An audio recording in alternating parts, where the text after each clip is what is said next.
ఎంతటి కనికరమా నాపై, ఎంతటి బహుత్యాగమా నాకై, ఎంతటి కనికరమా నాపై, ఎంతటి బహుత్యాగమా నాకై. నీ ప్రాణం నాకై దానమిచ్చినావయ్య, నీ రక్తమే నా కోసం దారపోసినావయ్య. నీ ప్రాణం నాకై దానమిచ్చినావయ్య, నీ రక్తమే నా కోసం దారపోసినావయ్య. నా పాపపు భారం మోసినావయ్య యేసయ్యా, నా పాపపు భారం మోసినావయ్యా యేసయ్యా. ఎంతటి కనికరమా నాపై, ఎంతటి బహుత్యాగమా నాకై.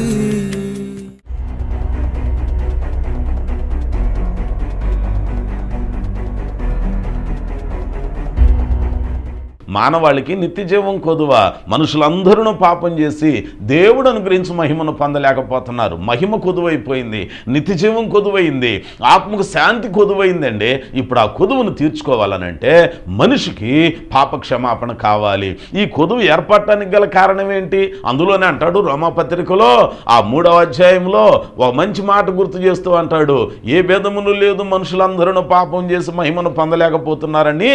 ఆజ్ఞ అతిక్రమమే పాపం, పాపం వలన వచ్చు జీతము మరణం. మరణం ప్రియులారా, దేవుని వాక్యం అదే మనకు గుర్తు చేస్తుంది. ప్రభు మాటలు అవే మనకు జ్ఞాపకం చేస్తున్నాయి. కొదువు ఏర్పడింది. ఆ కొదువు ఏర్పడి మానవాళికి నిత్యజీవం కొదువు తీసుకురావడానికి గల కారణం, ఆది కాలములో మన పితరుడై ఉన్న ఆదాము ఏదేను తోటలో ఉన్నప్పుడు ఆదాముకు సాటి అయిన సహాయంగా ఇవ్వబడిన హవ్వం ఏం చేసిందో తెలుసండి? గుణమెరగకనే, ఎక్కడ కూడా అండి, వంట చేయమన్నాడు దైవజనుడు, కొండబెట్టి వంట చేస్తున్నాడు.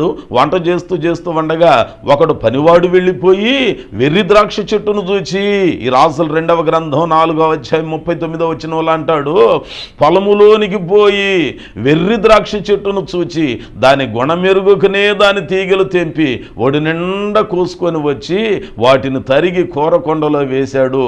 కూరకొండలో వేసిన తర్వాత అంత వంట అయిపోయిన తర్వాత వడ్డించగానే మొత్తానికి ఒక వ్యక్తి రుచి చూచి, దైవజనుడా కొండలో విషమున్నదని కేకలు వేశాడు. గుణమెరగకనే తీసుకొచ్చి కూర వంట చేసిన తర్వాత ఆ కొండలో విషమున్నదని కేకలు వేసామండి.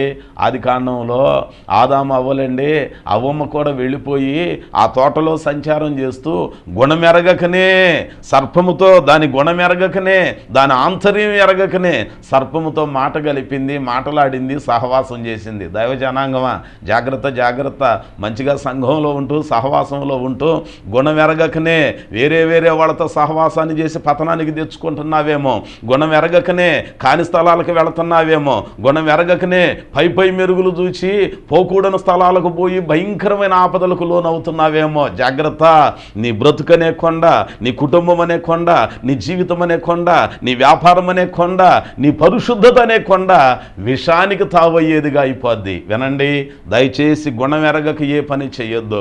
కాస్త ఏరుకునే విషయంలో జాగ్రత్తగా ఏరుకుందాం.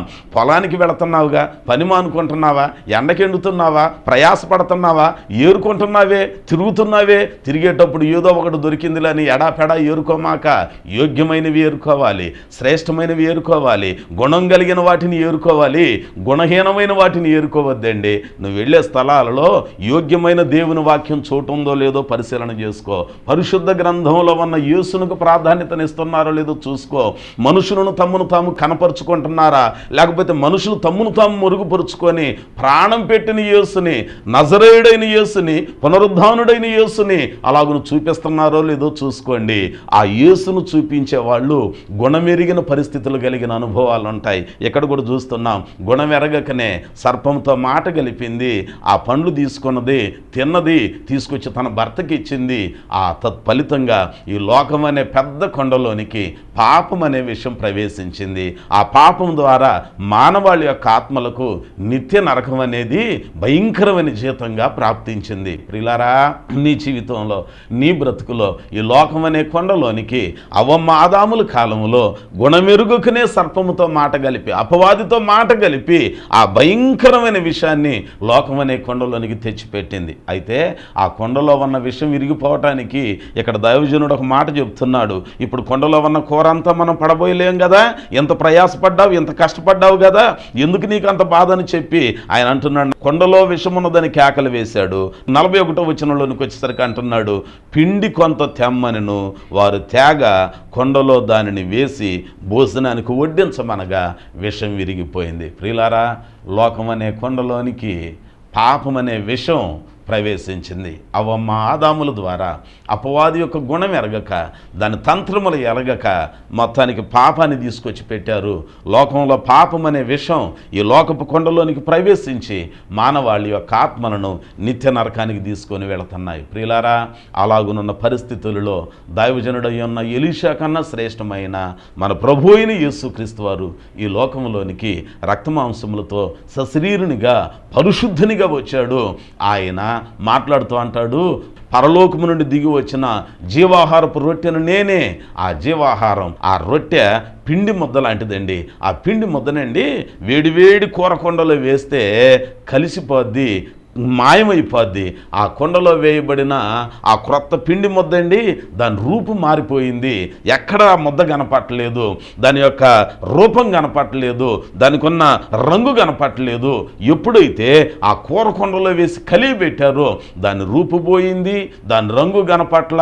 కానీ కూర కొండలో ఉన్న విషం మాత్రం విరిగిపోయింది, అమృతంలాగా అద్భుతంగా మారిపోయింది.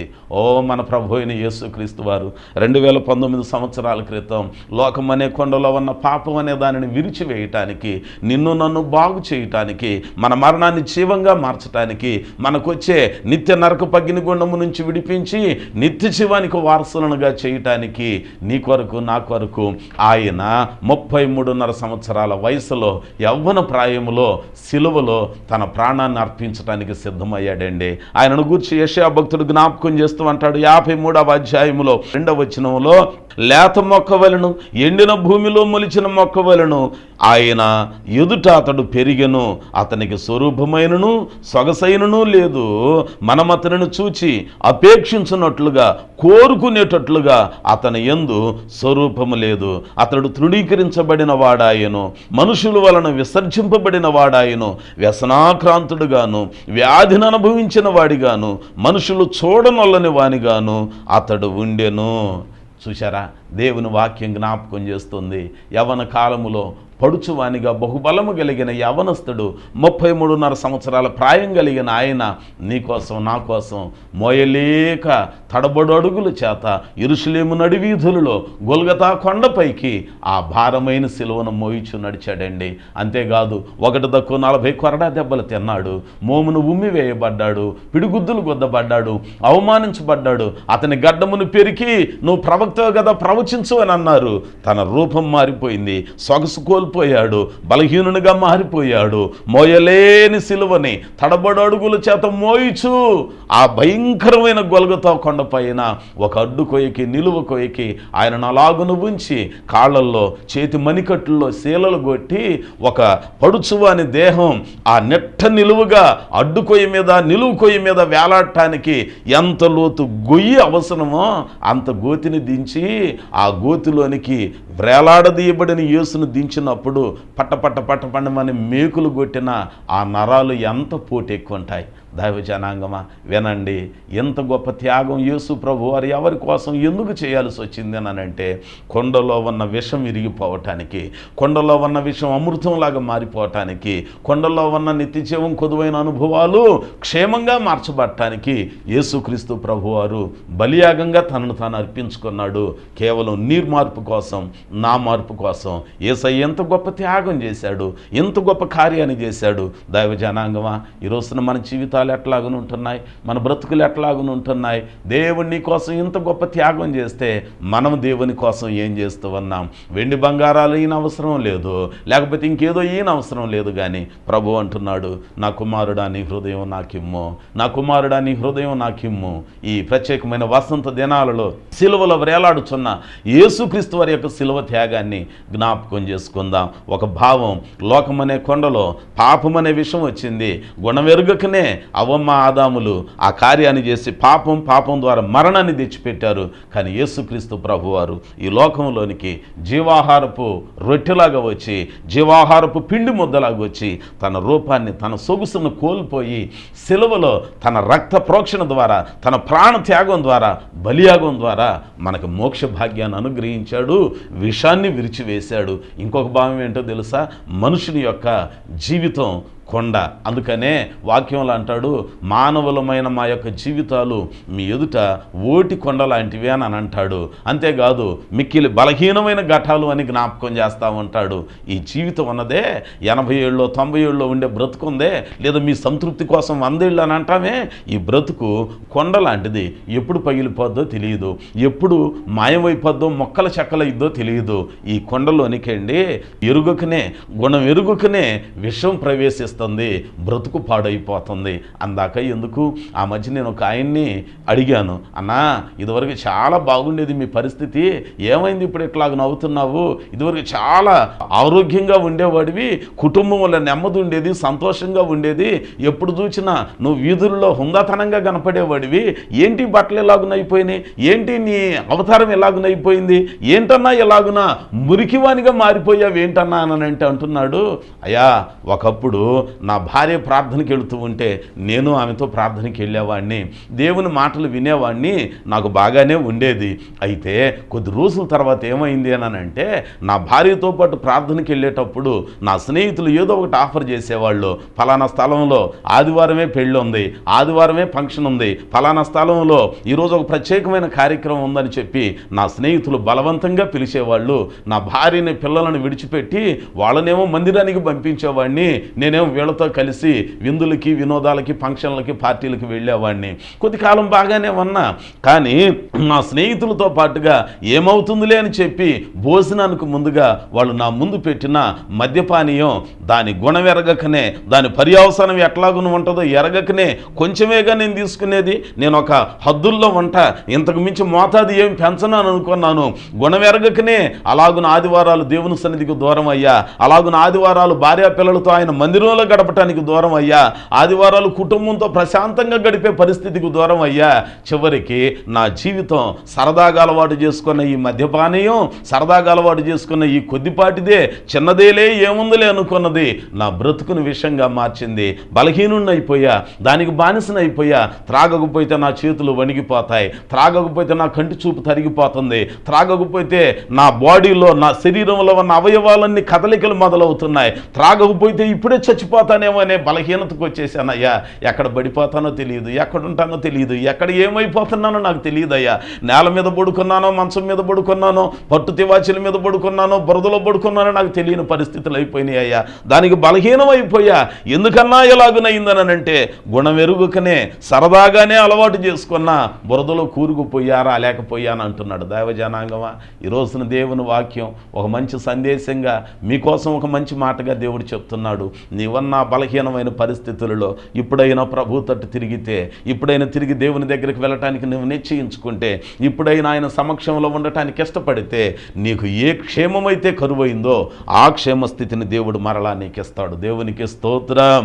బైబిల్ గ్రంథం అంటుంది అదే, క్షామములో క్షేమమునిచ్చే దేవుడు. ఇంకొక మాట మీకు జ్ఞాపకం చేస్తా. ఆ మధ్యకాలంలో దాదాపుగా అనేక మందికి తెలిసిన విషయాలు, అనేక మంది ఎరిగిన విషయాలనండి. కొన్నిసార్లు అండి ఓ సంఘంలో లేకపోతే కుటుంబంలో అందరం బాగానే ఉంటాం, కొన్నిసార్లు కొన్ని అలవాట్లు ఇలాగని ఎరగకనే మనకి అలవాటైపోయి కొండలో విషంగా మారినట్టుగానే కుటుంబాలలో, పరిస్థితులలో అన్నింటిలో కూడా నిర్జీవమైన అనుభవాలకు దారితీసేవిగా ఉంటాయి. అందాక ఎందుకండి సౌలు జీవితాన్ని జ్ఞాపకం చేసుకుంటే, దావీదు జీవితాన్ని పోల్చి జ్ఞాపకం చేసుకుంటే, సౌలుకేమో గొలియాతును కొట్టినప్పుడు, గొలియాతును సంహరించినప్పుడు సౌలుకు వేల కొలది, దావీదుకు దావీదుకు 10,000 కొలది అన్నారు. మొత్తానికి సౌలు మాట ఇచ్చినట్టుగానే ఆ పిల్లనిచ్చాడు, కట్టబెట్టాడు. అల్లుడు కదా, సౌలు పిలిచి అంటున్నాడు, ఈరోజు పండుగ దినం కదా, అందరం కలిసి భోజనం చేద్దాం అల్లుడా అని అంటాడు. దావీదు, యోనాతాను, అందరూ, సౌలు అందరూ కూర్చుంటున్నారు. కూర్చునేవరికి బాగానే ఉంటుంది. తర్వాత ఓ ముద్ద కలిపి నోట్లో పెట్టుకునేటప్పుడు ఆ దురాత్మ సౌలులోనికి రాగానే ఎరగకనే ఈటనో కత్తినో తీసుకొని దావీదు మీదకి ఇసరటం మొదలు పెడుతున్నాడు. నాయనా సౌలా, ఎంతైనా అల్లుడు కదా, బంధుత్వం కలిసిపోయింది కదా, నీ రాజ్య పరువు పోయేటప్పుడు మారుమూరల జానుడున్న గొలియాతును కొట్టి ప్రాణాన్ని, నీకున్న పరువుని, నీ రాజ్యం యొక్క విలువను కాపాడినవాడు కదా, ఎన్నిక లేనివాడే, మందలు కాసుకునేవాడే, చిన్నవాడే, అయినా ప్రయోజనాన్ని చేకూర్చాడు కదా, ఎందుకయ్యా ఆయన మీదకి కత్తి దూస్తున్నావు, ఎందుకయ్యా ఆయన ప్రాణం తీయగోరుచున్నావు అన్నానంటే, నాకు ఆ ఉద్దేశం లేదు. కాకపోతే గుణవెరగకనే సౌలుకు 1,000 కొలది, దావీదుకు 10,000 కొలది అన్నప్పుడు ఆ గుణవెరగకనే నేను లోపల ఈర్ష్య పెంచుకున్నా. ఆ ఈర్ష్య దురాత్మ రావటానికి పెద్ద మార్గం అయిపోయింది. ఆ దురాత్మ వచ్చి స్థావరంగా నివాసం చేస్తుంది. గుణవెరగకనే నేను దావీదును చంపడానికి ప్రయత్నం చేస్తున్నా. ప్రియులారా, కొన్నిసార్లు మన జీవితంలో కూడా ఇట్లాగనే ఉంటుంది. నీకన్నా తక్కువవాడు ఏదన్నా ఒక మంచి పని చేసినప్పుడు ఎదుటి వాళ్ళు అతని గురించి మంచి సాక్ష్యం ఇస్తుంటే ఓర్చుకోలేకపోతున్నావా? జాగ్రత్త జాగ్రత్త. గుణవెరగకనే అపవాదికి నువ్వు చోటిస్తున్నావేమో. నీకన్నా చిన్నవాళ్ళు ఏదైనా ఒక మంచి పనులు అభివృద్ధి చెందుతూ ఉంటే ఓర్చుకోలేకపోతున్నావా? జాగ్రత్త. గుణవెరగకనే అపవాది నీలో రావటానికి మార్గం అయిపోతున్నావు. గుణవెరగకనే తీసుకొస్తున్నావు, లోపల పెట్టుకుంటున్నావు, ఉడికిన తర్వాత విషంగా మారిపోద్ది. ఒకవేళ నీకోసం కన్నీరు కార్చి ప్రార్థన చేసిన దేవుని సేవకుని దగ్గర ఆ సంఘంలో మేలు పొందుకొని ఆ మేలులన్నీ మర్చిపోయి ఏదైనా లోపల పెట్టుకొని బయటికి వెళ్ళిపోతున్నావా? గుణవెరగకనే నువ్వు అపవాదికి త్రోవను ఏర్పాటు చేసుకుంటున్నావు. జాగ్రత్త. సౌలు జీవితం ఏమైపోయింది? కొండలో విషం ఉన్నది, దైవజనుడు అక్కడ ఉన్నాడు కాబట్టి, ఆయన పిండి తెమ్మన్నాడు కాబట్టి, పిండి ముద్దనేసిన తర్వాత మధురంగా మారిపోయింది, విషం విరిగిపోయింది. 2019 సంవత్సరాల క్రితం మన ప్రభు అయిన యేసుక్రీస్తు వారు ఈ లోకంలోనికి వచ్చి ఈ లోకం అనే కొండలో ఉన్న పాపం అనే విషయాన్ని విరిచివేశాడు, నిత్య జీవపు భాగ్యాన్ని మనకిచ్చాడు. ఈరోజు నీ మాటలు ఆలకిస్తున్న నీ జీవితంలో నీ పరిస్థితులు ఎట్లాగునుంటున్నాయి? గుణవెరగకనే కాని స్థలాలకు వెళుతున్నావా? ప్రతిఫలం ఎట్లాగునుంటుందో అంచనా వేయకుండానే చేయగొండ పనులకు నడుం బిగిస్తున్నావా? దేవుని పని పాడు చేయటానికి, సంఘాలను పాడు చేయటానికి, దేవుని సంఘంలో కూడుకున్న వారికి శ్రమలు కలిగించటానికి క్రొత్త నిబంధనలలో అపోస్తలుల కార్యములో 9వ అధ్యాయములో సౌలు అని ఆయన కనపడుతున్నాడు. ఆయన ఎంత నిష్ఠాగరిష్ట కలిగిన వాడనంటే, గమనీయులు పాదాల యొద్ద నేర్చుకున్నాడు ధర్మశాస్త్రాన్ని ఆవపాసన పట్టాడు. ఆయనకు ఒక గర్వం ఉండేది, భక్తి గర్వం ఉండేది. నాకు తెలిసినంత ఎవరికి తెలియదు, నేను నియమం కలిగిన వాడిని, నిష్ఠ కలిగిన వాడిని, యేసుదేవుని కుమారుడేంటి, ఆయన మెస్సయ్య ఏంటని చెప్పి యేసుకు ప్రార్థన చేసే వాళ్ళని హింసించాడు, బెదిరించాడు, కొందరిని చంపాడు. స్టెఫన్ని దగ్గరుండి రాళ్లతో కొట్టి చంపించిన వాడండి సౌలు. క్రొత్త నిబంధనలలో ఆ సౌలు క్రైస్తవులను హింసించటం, సంఘాన్ని పాడు చేయటం, సంఘాన్ని బాధ పెట్టడం చేస్తున్నాడు. ఈ రోజుల్లో కూడా చాలామంది గుణవెరగకనే ఇంకొక సంఘంలో ఉన్న వాళ్ళ యొక్క జీవితాలని పాడు చేసి వేరొక దారికి నడిపిస్తున్నారు. సహోదరుడు సహోదర వినండి, వాక్యం జ్ఞాపకం చేసుకోనండి. గుణవెరగకనే దేవుని పిల్లలని, సంఘాన్ని పాడు చేయటానికి, దేవుని సేవకులు కీడు చేయటానికి మనం నడుం బిగించితే ఈ బైబిల్ గ్రంథపు చరిత్రలో అలాగున దేవుని సేవకులని, సంఘాన్ని పాడు చేసి క్షేమాన్ని అనుభవించిన వాళ్ళు ఎవరైనా ఉంటే నాకు చూపించవచ్చు. నిండు మనసుతో మనవి చేస్తున్నా. దేవుని వాక్యం చూస్తూ ఉన్నాం. సౌలు గుణవెరగకనే యేసుక్రీస్తు యొక్క ఆ పరిస్థితులన్నింటికీ, సంఘానికి, యేసును ఆరాధించే వారికి, యేసుకు ప్రార్థన చేసేవారికి, యేసయ్యను నమ్ముకున్న వారికి హింసలు పెట్టాడు, బాధలు పెట్టాడు, కొందరు ప్రాణాలను తీశాడు. కానీ దమస్కు మార్గంలో ఆ సజీవుడు పునరుద్ధానుడైన యేసయ్య ఆయనకు తారసపడాడు, దర్శనమిచ్చాడు, స్వరాన్ని వినిపించాడు. 3 దినాలు అంధుడైపోయిన తర్వాత మనోనేత్రాలతో పాటుగా ఈ చూపు వచ్చింది. ఇక యేసును గురించి ప్రకటించడం మొదలుపెట్టాడు.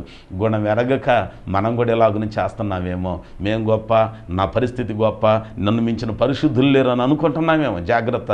గుణవెరగకనే ఆలోచన నీలోనికి వస్తే అపవాదికి చోటిచ్చినట్టు ఉంటుంది. అందుకనే తాను నిలచుచున్నానను తలంచుకొని ప్రతివాడు పడిపోకుండా జాగ్రత్తగా చూసుకోవాలి. ఈ ప్రత్యేకమైన దినాలలో దేవుని వాక్యం మన జ్ఞాపకం చేస్తున్న మాట, ఆ కొండలో విషమున్నదని పనివాడు కేకలు వేశాడు. వెంటనే దైవజనుడు చెప్తున్నాడు, అయ్యా పిండి కొంత తెమ్మనగానే తీసుకొచ్చాడు. రాసుల 2వ గ్రంథంలో 4వ అధ్యాయము 41వ వచనంలో చూస్తే అతడు పిండి కొంత తెమ్మనను, వారు తేగ కొండలో దాన్ని వేసి జనుల భోజనం చేయుటకు వడ్డించుడని చెప్పెను. వడ్డింపగా కొండలో మరి ఏ జబ్బు కనిపించకపోయాను. దైవజనాంగమా వినండి, ఈ రోజున ఈ కొండ ఒకటి లోకానికి గుర్తుగా చెప్పుకున్నాం. లోకమనే కొండలో పాపమనేది విషంగా వచ్చింది.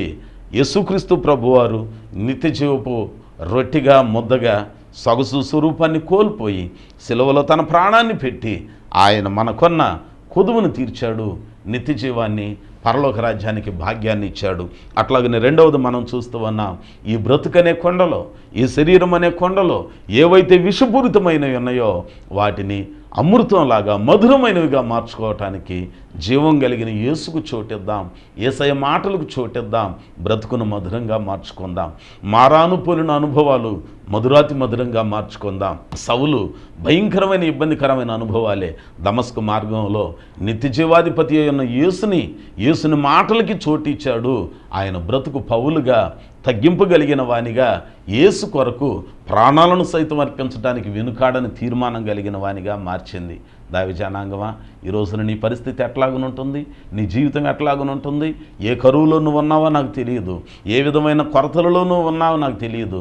ఆ కొరతలన్నీ తీర్చివేయగలిగిన వాడు మనం నమ్మిన మన ప్రభు అయిన యేసయ్య. ఆయన సమక్షంలోనికి వద్దాం, ఆయన సన్నిధిలో నిలిచి ఉందాం. పరుగులు తీయొద్దు. దేవునికి దూరమై మనం ఏమీ చేయలేము, దేవుని సన్నిధానానికి ఎడమై మనం ఏం చేయలేము. ప్రార్థనలో ఉంటూ నీ బ్రతుకును బాగు చేసుకుంటూ అలాగున దేవునికి దూరం కావాలని పరిగెత్తితే ఆపదలు ఎక్కువవుతాయే కానీ ఆశీర్వాదాలు నీకు దొరకవుగా. యోనా గ్రంథంలో 1వ అధ్యాయంలో జ్ఞాపకం చేసుకుంటే దేవుడు యోనా అనే భక్తుని చెప్తున్నాడు, నినివే పట్టణానికి వెళ్ళు అని. కానీ ఈయన డబ్బు ఇచ్చి ఆయన తర్షీషునకు వాడ ఎక్కెను. యెహోవా సన్నిధిలో నుండి పారిపోతున్నాడు, యెహోవా సముఖంలో నుండి పారిపోతున్నాడు, ఆయన సమక్షంలో నుంచి పారిపోవాలనుకున్నాడు. ఆపదలకు లోనైపోయాడు. ఆ నావ మొత్తం, ఓడ మొత్తం బద్దలయ్యే పరిస్థితులు వచ్చింది. గాలి తుఫానుడు చిక్కుకుపోయింది. ఎత్తి సముద్రంలో పడవేశారు. యెహోవా కనికరం కలిగిన వాడు గనుక ఓ పెద్ద తిమింగలానికి మత్స్యమును కాగిన ఇవ్వగా దాని కడుపులో అతనిని భద్రంగా ఉంచాడు. ఆ ఆపదలలో ఒకవేళ నువ్వు కూడా ఎప్పటి వరకు ఏమన్నా దేవునికి ఎడమయ్యావేమో, దేవునికి దూరం అయ్యావేమో, ఆయన సన్నిధికి దూరంగా పారిపోవాలనుకుంటున్నావేమో. పారిపోవాలనుకున్న నీకు క్షేమం దొరకదు సుమా.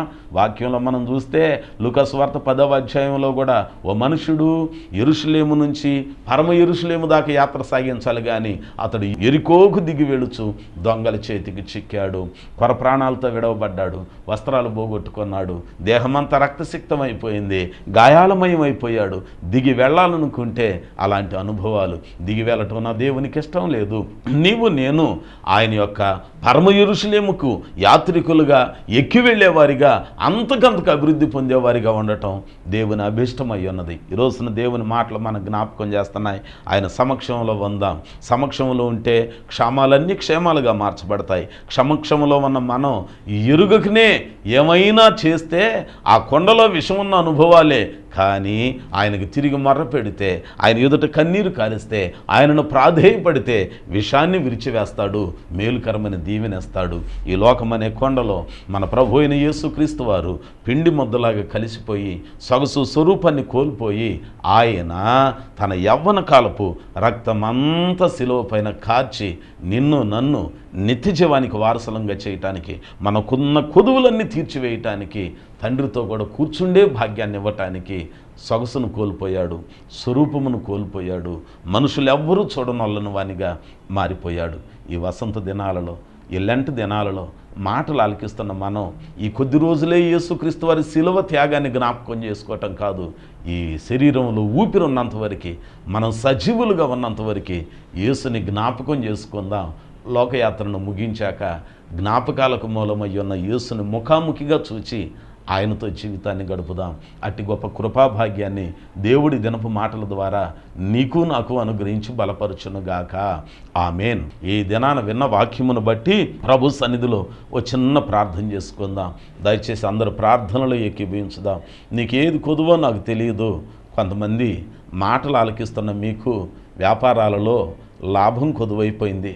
కొన్ని ఏండ్ల నుంచి పెట్టుబడులు వచ్చేది లేకపోయింది. ఇంకొంతమంది దాంపత్య జీవితంలో సంతోషం సమాధానం కొదువైపోయింది. మరి కొంతమందికి వివాహాలై సంవత్సరాలైనా గర్భఫలం కొదువైపోయింది. ఇంకొంతమందికి ఎంత ప్రయాసపడినా మిగులుబడేది కొదువైపోయింది. ఇంటి వారి కోసం కూడబెట్టేది కొదువైపోయింది. అయ్యో, ఈ దినాన నీకు ఏది కొదువో నాకు తెలియదు. ప్రభు సన్నిధిలో మనకున్న క్షామాన్ని క్షేమంగా మార్చుకోవాలనంటే ఈరోజు నా ప్రసంగాంశం క్షామములో క్షేమం, కరువులో సమృద్ధి. ఆ స్థితికి మనం రావాలి అనంటే ఆయన సమక్షంలో ఉందాం, ఆయన సన్నిధిలో నిలిచి ఉందాం, ఆయన చెప్పిన మాట విందాం, మాట చొప్పున చేద్దాం. ఎరగక ఎక్కడైనా విషపూరితమైన అనుభవాలు ఉంటే దానిని సరి చేసుకుందాం, దిద్దుబాటును అసహించుకోకుండా ప్రేమించుదాం, ఆయన దగ్గర గడుపుదాం, ఆయన ద్వారా నిత్య జీవం పొందుకుందాం. మహాపరిశుద్ధుడా, ప్రేమ స్వరూపి, మిక్కిలి కృపగలిగిన మా తండ్రి, మీ పరిశుద్ధ నామానికి వందనాలు చెల్లిస్తూ ఉన్నాం. ఈ ప్రత్యేకమైన వసంత దినాలలో అనేక మంది బిడ్డలు మీ మాటలను శ్రద్ధతో ఆలకించారు. వీరి కుటుంబాలను దీవించండి, మీరు ఆశీర్వదించండి, మీ కృపలో బలపరిచి వర్ధిల్ల చేయండి. మరి విశేషంగా ఈ నీ బిడ్డలకి ఏవి కొదువై ఉన్నాయో కొదువులన్నీ మీరు తీర్చండి. ఈ సమయంలో ఎవరైతే ఆరోగ్యాన్ని కొదువు చేసుకొని అనారోగ్యాలకు అప్పగించబడి ఉన్నారో, బిడ్డలు లేకుండా గర్భఫలం కొదువైన స్థితిలో ఉన్నారో, సంతోషం సమాధానం ఎవరికైతే కొదువై ఉన్నదో అట్టివారి కొదువులన్నీ నజరేయుడైన యేసుక్రీస్తు నామమున ఇప్పుడే సమృద్ధితో నింపబడును గాక. దేవా, మీకు వందనాలు. అనారోగ్యంతో ఉన్న వారిని మీ గాయములొందిన చేతులతో తాకండి, సంపూర్ణమైన స్వస్థతను దయచేయండి. అలాగనే బిడ్డలు కొదువైన వారిని జ్ఞాపకం చేసుకొని గర్భఫలములతో దీవించండి. మెరుగైన స్థితిని కొదువు కలిగిన వారిని ఆర్థిక పరంగా మీరు ఆశీర్వదించండి, అభివృద్ధి చేయండి. అలాగనే భక్తి జీవితంలో ఎవరైతే పరిశుద్ధతని కొదువు చేసుకొని ఉన్నారో వారు దిద్దుకోవటానికి, సరి చేసుకోవటానికి, మరలా మీ కృపలో సంతృప్తిని పొందుకోవటానికి సహాయం చేయమని వేడుకొనుచు ఉన్నాం. మరి విశేషంగా ఈ మాటలు ఆలకించిన నీ ప్రియబిడ్డల యొక్క మనోవాంఛలన్నిటినీ మీరు సిద్ధింప చేయండి. శారీరకంగా, మానసికంగా, ఆత్మ సంబంధంగా అన్నింటిలో అత్యధికంగా ఆశీర్వదించి అభివృద్ధి పరిచి మేలు చేయండి. మా కొరకు మీరు సొగసు స్వరూపాన్ని కోల్పోయి మాకంటూ తండ్రి ఎదుట కనపడటానికి మహిమా భాగ్యాన్ని మీరు కలుగు చేసిన రీతిని బట్టి మీ స్తుతులు చెల్లిస్తూ మమ్ములను మీ కృపకు మీ దయకు అప్పగిస్తూ యేసుక్రీస్తు వారి పరిశుద్ధమైన నామమున ప్రార్థన చేసి వేడుకొనుచు ఉన్నాము తండ్రి. ఆమేన్. మన పరమ తండ్రి అయ్యున్న దేవుని ప్రేమ, కుమారుడు నిజరక్షకుడు అయ్యున్న యేసుక్రీస్తు వారి యొక్క కృప, పరిశుద్ధాత్మ దేవుని యొక్క అన్యోన్యమైన నిత్య సహవాసం కూడి ఉన్న మనకి, ఈ మాటలు శ్రద్ధగా ఆలకించిన ప్రతి ఒక్కరికి ఇప్పుడు ఎల్లప్పుడూ సదాకాలము తోడయుండి తన కృపలో అంతకంతకు క్షామములో క్షేమమునిచ్చి బలపరిచి సంతృప్తితో నింపి వర్ధిల్ల చేయనుగాక. ఆమేన్, ఆమేన్.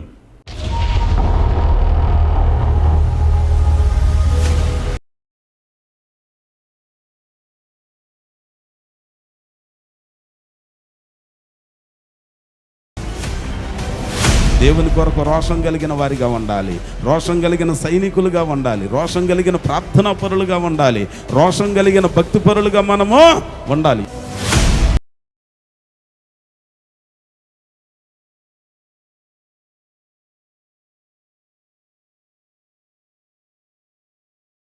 ఎంత గొప్ప గొలియాతు లాంటి బలమైన సమస్యలైనా వాటన్నింటిలో మనం విజయం పొందుకోవాలనంటే దేవుని కొరకు రోషం కలిగిన వారిగా మనం ముందుముగాక.